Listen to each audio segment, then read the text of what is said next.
Double bedroom 2 BHK ఇళ్ల కేటాయింపులో జరుగుతున్న జాప్యాన్ని నిరసిస్తూ మహేశ్వరం మండలం మహంకాల్కు చెందిన లబ్ధిదారులు బుధవారం హిమాయత్ నగర్లోని తెలంగాణ హౌసింగ్ బోర్డు కార్యాలయం ముందు ఆందోళన నిర్వహించారు.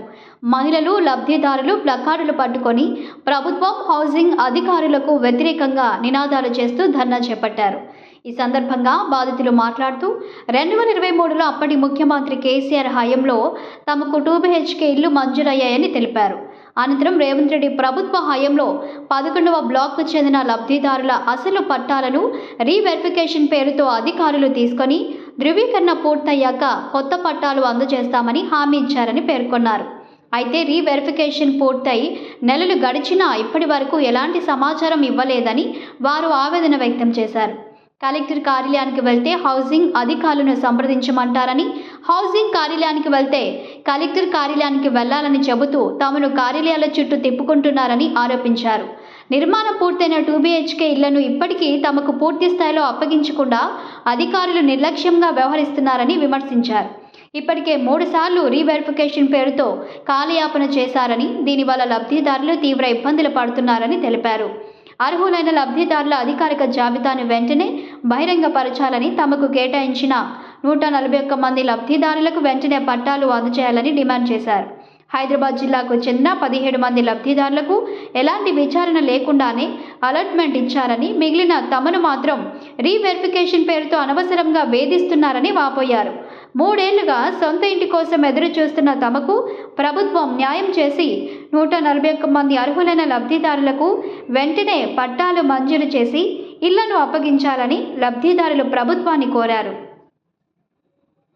మాకు ఇళ్లల్లో మా పిల్లలు కానీ మేము కానీ చాలా సంతోషపడ్డాం. ఆ రోజు ఇచ్చినప్పుడు ఇళ్లకు తోలినప్పుడు ఈ రోజు 1700 మందికి మహేశ్వరం కాన్సెన్సీలు ఇచ్చి మరి రాష్ట్రంలో హైదరాబాద్ లో మొత్తం ఇచ్చి ఓన్లీ 162నే కలెక్టర్ రంగారెడ్డి జిల్లా కలెక్టర్ గారికి ఇట్లా 2 సార్లు గత ప్రభుత్వం ఇచ్చినటువంటి పట్టాలు 2 సార్లు ఎంక్వైరీ చేసి మళ్ళా వీడికి 3వ సారి ఎంక్వైరీ చేసి నిన్న మొన్న మరి సరునార్ MRO గారు చేసి మరి రంగారెడ్డి జిల్లా మన కందుకూరు RTO గారు చేసి మళ్ళా రంగారెడ్డి కలెక్టర్ గారు చేసి మళ్ళీ ఎప్పట్లాగా హౌసింగ్ తెలంగాణ రాష్ట్ర హౌసింగ్ కార్పొరేషన్ చైర్మన్ గారికి ఇట్లా గౌతమ్ సార్ గారి దగ్గరికి పంపించి రాష్ట్ర ఎమ్మెల్యేలు ఎంతమంది అంతమంది ఎమ్మెల్యేల లిస్ట్ ఇట్లా తీసుకొచ్చి మరి వాళ్ళ లెటర్లు తీసుకొచ్చి వాళ్ళ దాంట్లో ఫోన్లు చేసి మేము నిజమైన బీద వాళ్ళం అర్హులం నిజంగా 1700 మందిలా అందరికి పెట్టని ఆకాంక్ష మాకెందుకు పెడుతుర్రు, మాకు పొరపాటున ఆ రోజు ఇచ్చినందుకు నిజంగా మేము ఇచ్చి ఈ రోజు తీసుకుంటుంటే బాధపడుతున్నాం, అందరికి ఇచ్చినట్టు మాకు ఇయ్యకపోయినా బాధపడబోతుంటివి. ఇవాళ మేము చచ్చిపోతున్నాం కిరాయిలు కట్టలేక. దయచేసి అర్థం చేసుకొని రేవంత్ రెడ్డి గారికి నిజంగా అన్ని జిల్లాల వాళ్ళ ఉన్నాం, అన్ని మంగలి చాకలి కుమ్మరి మేదర మాదిగ మాల అన్ని కులాల బీద బిడ్డలు ఉన్నాం. దయచేసి అర్థం చేసుకొని హైదరాబాద్ ఇచ్చినట్టు ఏ ఆకాంక్షలు లేకుండా రంగారెడ్డి జిల్లాలో 1700 మందికి ఇచ్చి మహేశ్వరములు ఇచ్చి మా ఒక్కరికే మహేశ్వరములు ఆపడం ఇది ధర్మం కాదు. మా ఇండ్లు మాకు ఇవ్వాలి. గత ప్రభుత్వము ఇచ్చినటువంటి పట్టాలను అప్పటి నుంచి ఇప్పటి వరకు కొట్లాడుతున్నాం. 162నే ఆపిరు. దయచేసి గౌతమ్ సార్ గారికి 2 చేతులు అందరి తరపున నమస్కారం చేస్తున్నాము. మీ కొడుకు చల్లగుంటాడు, మీ భార్య పిల్లలు చల్లగుంటారు. దయచేసి మా గురించి ఒక్కసారి ఆలోచించురి. కరెంటు బిల్లు మా ఇది కాకపోయినా మీదే అని చెప్పి వచ్చినాయి కొంతమంది. అది ఒక ప్రాబ్లం. చిన్న ఆటో ఉంది, ఒకళ్ళ సంగతి ఎందుకు, మాకు చిన్న ఆటో ఉంది, బాబు నడుపుతాడు, వాడు అలాగైండు. మా ఆయనకి ఆపరేషన్ అయింది, నాకు ఆపరేషన్ అయింది, కిరాయి 6000 రూపాయలు. మేమేం పని చేసి కట్టాలా? కేసీఆర్ ప్రభుత్వంలో మా అందరం నిరుపేదలమని మాకు ఇల్లులు వచ్చినాయి. అయ్యా వచ్చినప్పుడు మీరు ఆపటానికి ఎందుకు ఆపుతారు? మీరు మీకు అసలు మాకు కారణం ఏందో చెప్పాలి. మీరు మా 160 మందికే ఇల్లులు ఎందుకు ఆపారు? అందరం ఇక్కడ ఉండేవాళ్ళం, కూలి పని చేసుకునే వాళ్ళం, అయ్యా ఇళ్ళల్లో పని చేసుకునే వాళ్ళం. ఒక్కసారి మీరు మమ్మల్ని చూడండి. ఎందుకంటే ఇక్కడికి రావటం ఎన్నోసారి వచ్చినావు మేము, ఎందుకు ఆపుతున్నారు? గౌతమి సార్కి ప్రత్యేకమైన ధన్యవాదాలు అయ్యా. మేము పదే నిన్ను కోరుకుంటున్నాం. హౌసింగ్ బోర్డు కాడి పోమంటున్నారు కలెక్టర్ ఆఫీస్కి పోతే. బీసార్కి మేము 4 సార్లు వచ్చినాం. ఇప్పుడు కేసు వేసారు 2 రోజులు, కేసు కూడా గెలుచుకున్నాం.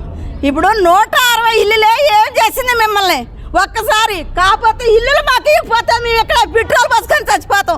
ఒకళ్ళ సంగతి ఏమో కానీ ఇల్లు గురించి అనేకమైన ఇబ్బంది పడుతున్నాం. మేము పెట్రోల్ పోసుకొని చచ్చిపోవటం కాదు, ఊరేసుకొనైనా చస్తాం. గత ప్రభుత్వం కేసీఆర్ కడుపు చల్లకుండా మాకు ఇచ్చిండయ్యా ఇల్లులు. రేవంత్ రెడ్డి సార్కి ప్రత్యేకమైన ధన్యవాదాలు అయ్యా. నేను ఎన్నిసార్లు వచ్చినా ఇక్కడికి ఎన్నువా మీకు మీడియా వాళ్ళందరికీ కూడా, మీడియా మిత్రులకు నా ప్రత్యేకమైన ధన్యవాదాలు. నా ఇల్లు ఎమ్మెల్యేలకి. నా పేరు విజయలక్ష్మి అండి. మాకు గత ప్రభుత్వం ఇచ్చి 3 సంవత్సరాలు అవుతుందండి. ఇండ్లు ఇచ్చి 3 సంవత్సరాలు అవుతుందండి. 3 సంవత్సరాల నుండి మా కోర్టుకు వేసినాక మేము ఎలిజిబిలిటీ అని వచ్చినాక కూడా మేము ఇక్కడికి హౌసింగ్ బోర్డుకి వస్తే కోర్టు కూడా ఇవ్వమని చెప్పింది. కోర్టు తీర్పులో కూడా మా ఇల్లు మాకు ఇవ్వమని చెప్పింది. ఇందులో ఎవ్వరికి ఇండ్లు లేవు, అందరు ముసలోళ్ళు, అందరూ ఎలిజిబిలిటీ ఉన్నోళ్ళే ఉన్నారు. మేము కలెక్టరేట్ దగ్గరికి పోతే ఇక్కడికి పోతే హౌసింగ్ బోర్డు కానీ ఇట్లా తిప్పుతూ ఉన్నారండి. ఎండలో ఇంతమంది మేము సంవత్సరం నుండి తిరుగుతున్నామండి. ఏం పట్టనట్టుగా గవర్నమెంట్ మమ్మల్ని ఇట్లా తిప్పిస్తుంది. ఎక్కడ హైదరాబాద్లో ఎక్కడ లేదండి, ఈ ఎంక్వైరీలు ఎక్కడ లేదు. ఓన్లీ సర్దార్ నగర్ ఫేజ్ 1లో మాత్రమే ఓన్లీ 11 బ్లాకులు మాత్రమే ఎంక్వైరీ అని పెట్టారు. మిగతా వాళ్ళందరికీ ఏ ఎంక్వైరీ లేకుండా ఇచ్చిరండి. నిన్న మొన్న హైదరాబాద్లో వచ్చినా కూడా వాళ్ళకు కూడా ఏ ఎంక్వైరీ లేకుండా అందరికి అలాట్ చేశారు. మేమేం పాపం చేసినామండి? మమ్మల్ని ఎందుకు ఇబ్బంది పెడుతున్నారు? ఇప్పుడు ఎవరు సమాధానం చెప్తారు? అసలు ఎందుకు ఇవ్వట్లేరంటే సమాధానం చెప్తారు. అందరు లెటర్లు తెచ్చిపెట్టమన్నారు. ఎంక్వైరీ మీద 3 ఎంక్వైరీలు చేశారండి.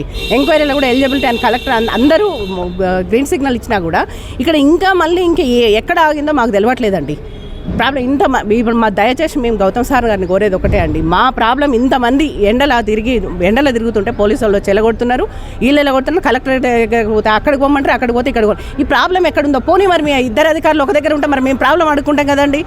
ఇప్పుడు ఇన్ని దిక్కులు తిరగాలంటే ఇంతమంది ఎంత ప్రాబ్లం అవుతుంది? దయచేసి మేము గౌతమ్ సార్ గారిని కానీ కలెక్టర్ గారిని కానీ మేము కోరేది ఏంటంటే 3-4 సార్లు ఎంక్వైరీ అంటే మధ్యరాత్రి 12 గంటల దాకా కూడా ఎంక్వైరీలు చేసుకున్నాం. ఆల్రెడీ గత ప్రభుత్వం ఇచ్చిందంటే అన్ని క్లియర్ అవుతున్నాయి కదండి. మా చేతికి సర్టిఫికేట్ వచ్చేది. మళ్ళీ రీ ఎంక్వైరీలు అంటే హైదరాబాద్లో మన 2 లక్షల మందికి వచ్చింది. ఎవరికి లేని ఎంక్వైరీ ఓన్లీ మహేశ్వరం మాంకాళి 1లకే ఎందుకు వస్తుంది? ఆ 11 బ్లాక్లకి ఎందుకు వచ్చింది ఎంక్వైరీ? మరి ఇది సమాధానం అనే చెప్పాలి. మరి మాకు ఇస్తున్నారో ఇవ్వట్లేదు అదన్నా సమాధానం చెప్పాలి. మరి ఫర్దర్గా ఏం చేసుకుంటాం. మరి ఇప్పుడు మాతో పాటు మేము ఒక్కటి కోరేది ఏంటంటే ఇందులో అందరు లేని వాళ్ళే ఉన్నారండి. ఇట్లా తిరిగితే మాకు బాగా ఇప్పుడు మాకు ఏదైనా అయితే కూడా బాధ్యత వాళ్ళే వహించవలసి వస్తుందండి. నిన్న మొత్తం కలెక్టరేట్ దగ్గర ఎండకు ఇట్లనే ఇప్పుడు మా ముఖాలు చూస్తే మీకు అర్థమవుతుందండి. ఇక్కడికి వచ్చిన వాళ్ళు కూడా అందరు లేని వాళ్ళు అండి. ఒకరోజు ఇక్కడికి వచ్చిరంటే పనులు కొని వచ్చిన వాళ్ళ ఒకరోజు పోయినట్టే వాళ్ళకు. ఇట్లా మేము సంవత్సరం నుండి 100 సార్లు తిరుగుతున్నామండి. మరి మాకు సమాధానం ఎట్లా రావాలి? ఎవరు చెప్పాలి సమాధానం?